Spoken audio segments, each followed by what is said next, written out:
কোরআনুল কারীমের মধ্যে সূরাতুল আনফালের 3 নম্বর আয়াতের মধ্যে আল্লাহ বলেন, ইন্নামাল মুমিনুনা আল্লাযীনা ইযা যুকিরাল্লাহু ওয়াজিলাত কুলুবুহুম ওয়া ইযা তুলিয়াত আলাইহিম আয়াতুহু যাদাতুহুম ঈমানা ওয়া আলা রাব্বিহিম ইয়াতাওয়াক্কালুন।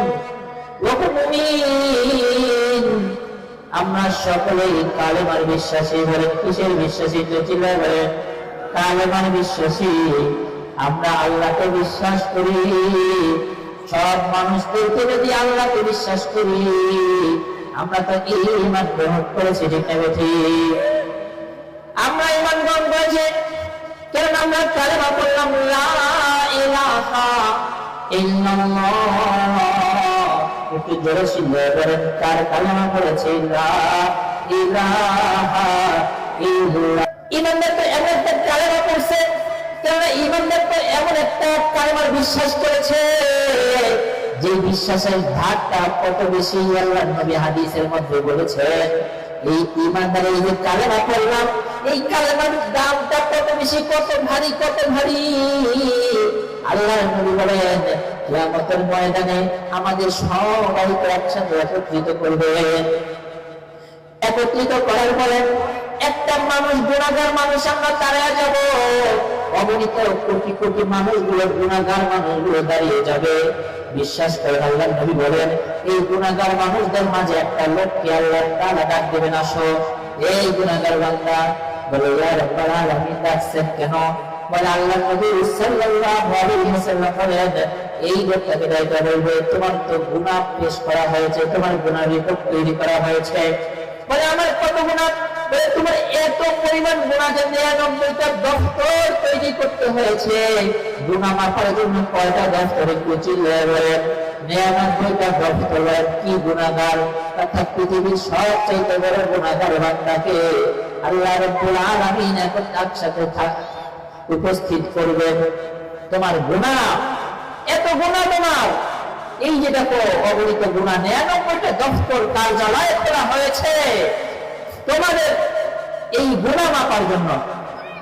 আল্লাহ রাব্বুল আলামিন বলেন এই বান্দাকে যখন জিজ্ঞেস করবে তুমি কি অমুক গুনাহ করছো? বলে ইয়া রাব্বুল আলামিন, হ্যাঁ হ্যাঁ অমুক গুনাহ করছি। বলে আর কি কি গুনাহ করছো? বলে আল্লাহ যত গুনাহ পেশ করছেন সব গুনাহ তো আমি এখানে করছি, এখানে ঠিক আছে। বলে তোমার উপর কি কোনো জুলুম করা হয়েছে? বলে না না আল্লাহ, আমার উপর কোনো জুলুম করা হয় নাই। কেননা কিয়ামতের কঠিন ময়দানে আজকে যদি মিথ্যা কথা বললে পার পেয়ে যায়, আজকে যদি কোনোভাবে কোনো মানুষকে যদি তুমি মিথ্যা কথা বলি, সূরাতুল ইয়াসিনের মধ্যে আল্লাহ রাব্বুল আলামিন বলেন কিয়ামতের ময়দানে বান্দা যদি কোনো বিষয় অস্বীকার করে, আল্লাহ রাব্বুল আলামিন বলেন ইন্নামাল মুমিনুনা আল্লাযীনা ইযা যুকিরাল্লাহু ওয়াজিলাত কুলুবুহুম।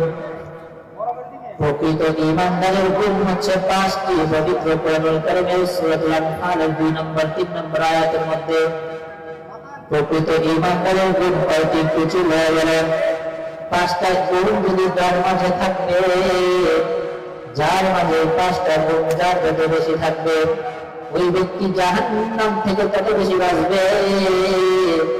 এই 5টা গুণ যার যত বেশি থাকবে ওই ব্যক্তি জান্নাতের উচ্চ মাকাম তত বেশি পাবে। আপনার ঈমান, আমার ঈমান কতটুকু? ঈমান তো মুখে বললাম লা ইলাহা ইল্লাল্লাহ বিশ্বাস করি, কাজের কতটুকু ঈমানদার হইতে পারলাম একটু বিশ্বাস করি, মাপি। বলে জয় মাপার জন্য যেরকম ডাক্তারের কাছে যাওয়া হয়, নিজের ঈমানটা মাপার জন্য এরকম ডাক্তারের কাছে যাওয়া দরকার। জয় মাপার জন্য যেরকম ডাক্তারের ফর্মুলা মানতে হয়, নিজের ঈমানটা মাপার জন্য আলেমের কথা শুনতে হয়। আজকে পবিত্র কোরআনের 2 নম্বর আর 3 নম্বর আয়াত যে বলবো, এই আয়াতটা আমাদের নিজেদের মাঝে ফিট করবো, নিজেদের মাঝে ফিট করবো। এই ফিট করার পরে দেখবো আমার মাঝে গুণগুলো আছে কিনা। যদি আমার মাঝে এই গুণগুলো কম থাকে তাহলে আমার ঈমানের দুর্বলতা আছে। আমার চিকিৎসা করতে হবে। আর যদি পরিপূর্ণ থাকে তো আলহামদুলিল্লাহ আরো বৃদ্ধি করতে হবে। আর যদি কম থাকে তাহলে এটাকে ঠিক করতে হবে। ঈমানদারের গুণ আল্লাহ রাব্বুল আলামিন সূরাতুল আনফালের 3 নম্বর আয়াতের মধ্যে বলেছেন। আল্লাহ বলেন, ইন্নামাল মুমিনুনা আল্লাযীনা ইযা যুকিরাল্লাহু ওয়াজিলাত কুলুবুহুম। ঈমানদারের 1 নম্বর গুণ হচ্ছে ঈমানদার যখন আল্লাহর নাম শুনবে, ঈমানদার যখন আল্লাহর ধ্বনি শুনবে, তখন ঈমানদারের অন্তরটা ভয়ে প্রকম্পিত হয়ে যাবে। বলেন না সুবহানাল্লাহ। ঈমানদারের এখন দেখুন আযানের ধ্বনি শুনলে আমি কি মসজিদে যাই, নাকি আযানের ধ্বনি শুনলে আমি মসজিদ থেকে দূর হয়ে যাই?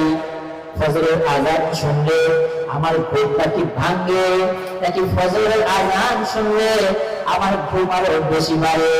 ফজরের আযানের সময় এই যে নরম বিছানা রেখে আমি কি মসজিদে যাই, নাকি আমি আরো লেপ মুড়ে দিয়ে আরো ভালো করে ঘুমাই? যদি আমি মসজিদে যাই তাহলে ঈমানদারের 1 নম্বর গুণ আমার মাঝে আছে। আর যদি মসজিদের মধ্যে যদি আমাকে নিতে না পারে তাহলে ঈমানদারের 1 নম্বর গুণ আমার মাঝে নাই। সুতরাং ঈমানদারের 1 নম্বর গুণ হচ্ছে আল্লাহ রাব্বুল আলামিন বলেন, ইন্নামাল মুমিনুনা আল্লাযীনা ইযা যুকিরাল্লাহু ওয়াজিলাত কুলুবুহুম। ঈমানদার যখন আল্লাহর আওয়াজ শুনবে, আল্লাহর ধ্বনি শুনবে, ঈমানদার ভয়ে প্রকম্পিত হয়ে যাবে। বলেন না সুবহানাল্লাহ।